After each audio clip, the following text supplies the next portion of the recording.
त्याच पद्धतीत पुढे आपली पावलं टाकत पदक्रमण करतील आणि बाळासाहेबांनी जे काय आम्हाला शिकवलेलं आहे सगळ्या शिवसैनिकांना त्याच प्रकारे त्यालाच अनुसरून शिवसैनिक हे त्यांचं मार्गक्रमण करतील एवढंच आजच्या दिवशी प्रेरणा सगळे घेतील. लेकरं चुकीच्या मार्गाने जात आहेत, ही लेकरं सुद्धा आमच्याकडे यावीत आणि त्यांनी पाठिंबा द्यावा असं भास्कर जाधव म्हणाले. थेट विचारतो, एकनाथ शिंदेनी पाठिंबा देऊन मग महापौर आपला शिवसेनेचा होऊ शकतो, मात्र एकनाथ शिंदेनी पाठिंबा द्यायला पाहिजे कारण जन्मशताब्दी वर्ष असं भास्कर जाधव म्हणाले. बघा हे तुम्हाला पण वाटलं ना, तुमच्या प्रश्नातच आलं ते की काही लेकरं चुकीच्या मार्गावर चालले. तुमचे नेते म्हणतात. बरं ठीक आहे, तर आता ते चाललीच आहेत असं मराठी जणांना मराठी मनांना पण वाटतंय.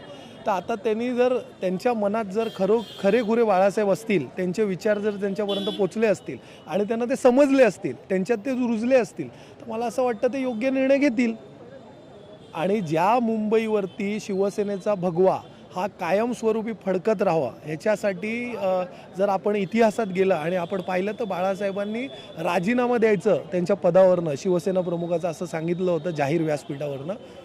मुंबई महानगरपालिकेच्या एका निवडणुकीत पराभवाच्या पार्श्वभूमीवर तेव्हा सगळ्या शिवसैनिकांनी छातीटोकपणे सांगितलं होतं की मुंबईवरती शिवसेनेचा खराखुरा शिवसेनेचा भगवा हा कायमस्वरूपी फडकत राहील आणि त्याच्यासाठी शिवसैनिक कटिबद्ध आहे. आता त्याचं जर काही लोकांना विसर पडला असेल, आता त्यांना काय म्हणणार, फक्त नौटंकी करण्यातच त्यांना स्वारस्य आहे, तर त्यांनी करत राहावं.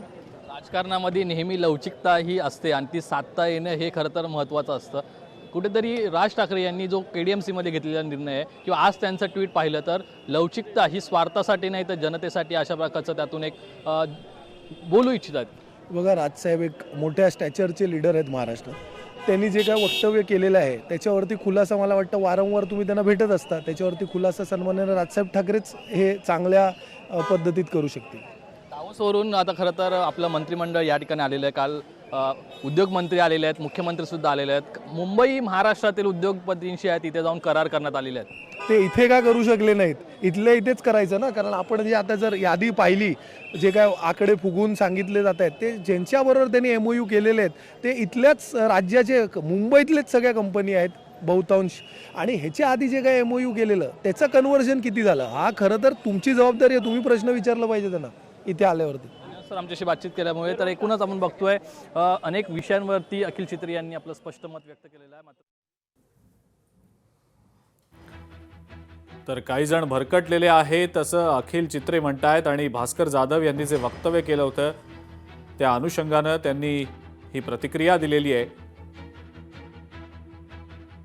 पालिका निवडणुकांचे निकाल लागल्यानंतर अनेक मुद्दे सध्या राजकीय वर्तुळात चर्चिले जात आहेत. त्यातला महत्त्वाचा मुद्दा कल्याण डोंबिवली महापालिकेमध्ये मनसेनं शिंदेंच्या शिवसेनेला जो पाठिंबा देऊ केलेला आहे त्याबद्दल अनेक प्रतिक्रिया सध्या उमटत आहेत आणि याच प्रतिक्रियांच्या अनुषंगानं आवाहनं केली जात आहेत, आरोप प्रत्यारोप होत आहेत, आपल्या भूमिका देखील मांडल्या जात आहेत. राजकारणातल्या लवचिकतेसंदर्भात राज ठाकरेंनी जे एक ट्विट केलेलं होतं त्या ट्विटच्या अनुषंगानं सुद्धा अनेक प्रतिक्रिया सध्या समोर येताना दिसत आहेत.